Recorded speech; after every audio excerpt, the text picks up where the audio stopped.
We have seen the meltdown in Sri Lanka. It is one that has been long in the making.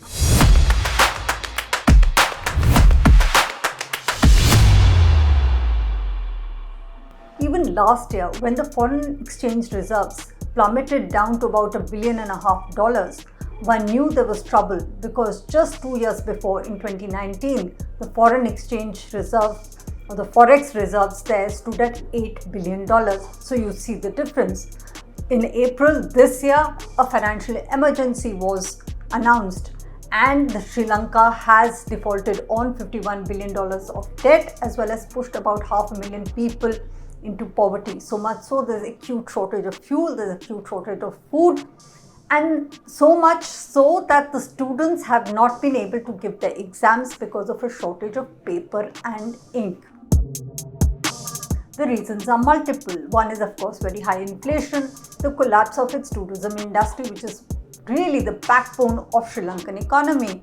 The Sri Lankan rupee was not valued correctly. That is one of the reasons, but also a series of blunders which have been done by the Rajapaksa family, pretty much the ruling elite there. What were these? One was, of course, the cutting down of taxes, which was one of the electoral promises, cutting down of taxes of the rich without actually having a backup of revenue streams. The second was a big disaster, which was stopping the import of fertilizers. It might be said that maybe there was not enough forex reserve, and that is why the fertilizers were stopped. But it was also this large go organic sort of policy of Rajapaksa, where they said we will not use fertilizers any longer in the country, not only use it within the country or import it. And that was disastrous because it led to a collapse of crops and food supplies came down to about half, which actually triggered the crisis. Now we will see that China has been a long-standing friend of Sri Lanka, but it is in 2009 when the civil war in Sri Lanka was coming to an end that China actually came into Sri Lanka in a big way. Sri Lanka was at that time wanting to rebuild its infrastructure after a long civil war, and China stepped in saying, here is a friend who's offering to help you. Of course, it wanted to be in the neighborhood of India and also have a role in the Indian Ocean rim. But it also has a policy of getting involved in low-income economy countries. Now, how does this China debt trap policy work? It typically comes in and says, you need infrastructure in a country, in your country, and we are going to help you build it. So they say that we have the finance to do it and we will give you loans to build that infrastructure, and not only give you loans, but we will also help you actually physically build it by doing the blueprint, by calling in engineers, giving out or leasing work to Chinese companies. Now, which is very smart because not only are you building infrastructure in another country, you're also giving that money back as an inflow into China because you're giving that work to Chinese companies and employing Chinese people in it. And once that is done and this port or a highway or a road project is ready, this country which has borrowed the money or has got this infrastructure project done in its country realizes they don't have the money to pay back. So what does China do? It takes that project on lease for itself, saying that this is one way of repaying your debt.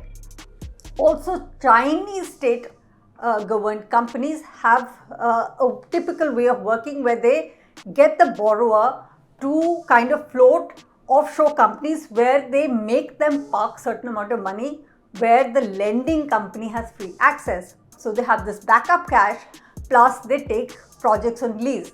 So that's exactly what's happened in Sri Lanka, whether it's the Hambantota port, whether it's the Colombo port. These are leased out to China for about nearly 100 years. And Sri Lanka is not the only country where China has followed this policy, which is really a debt trap policy. It's nearly 40 countries around the world have about 10% or more than 10% of the debt exposure to Chinese lenders, which is an incredibly high number. Look at our own neighborhood, look at Nepal, look at Pakistan. Look at Pakistan trying to build its own Gwadar port, which was impossible without Chinese money.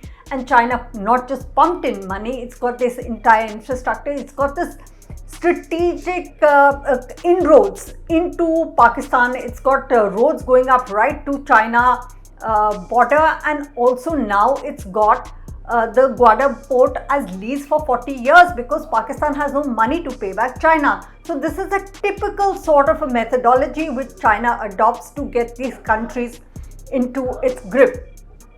And that is what I'm trying to say in what has happened in Sri Lanka. And Sri Lanka is not stopping there. In fact, even earlier, when it faced a certain amount of economic uncertainty, Sri Lanka had reached out to China and said, we want credit lines, we want currency swaps, so that they were able to refinance their debt or get money to import food and fuel.